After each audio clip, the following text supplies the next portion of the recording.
Portland, Maine is a city on the east coast of the United States, known for great seafood, rich history, and beautiful waterfronts. Being right on the coast, it offers amazing views of the Atlantic Ocean. The Maine Narrow Gauge Railroad offers sightseeing tours along the scenic coast of Portland, being pulled by either a diesel or this historic steam locomotive.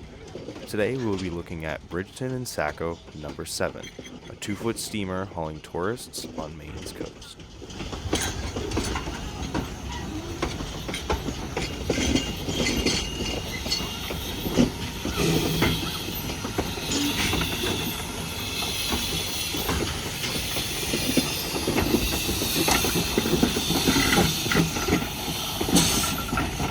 Before we get to the present, let's start with a bit of history.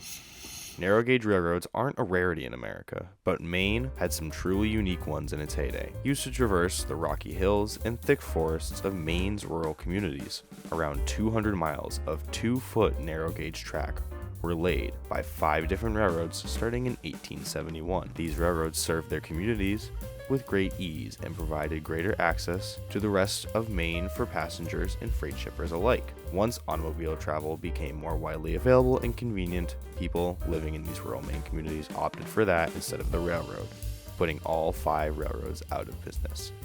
Thankfully, many enthusiasts sought to preserve the unique 2-foot steamers.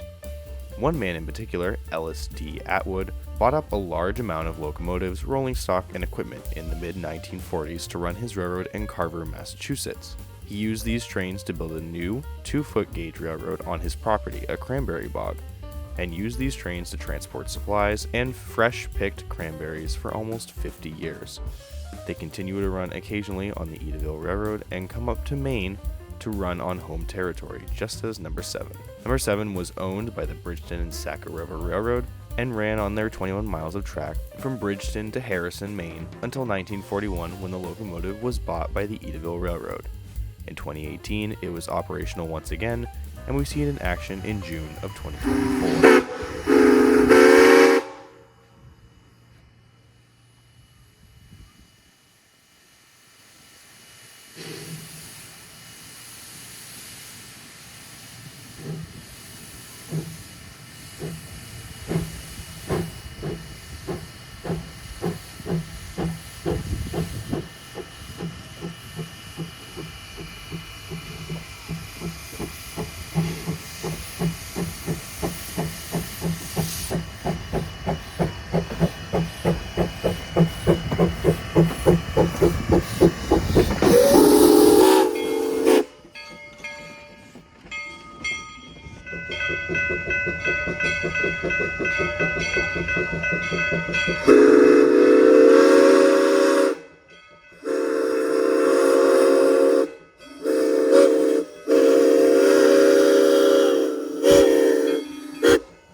After chasing it all day at multiple crossings and listening to that beautiful whistle, I was offered a ride in the cab for the last journey, and I couldn't pass up that opportunity.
Thanks for watching this week's video. We'll see you in the next one.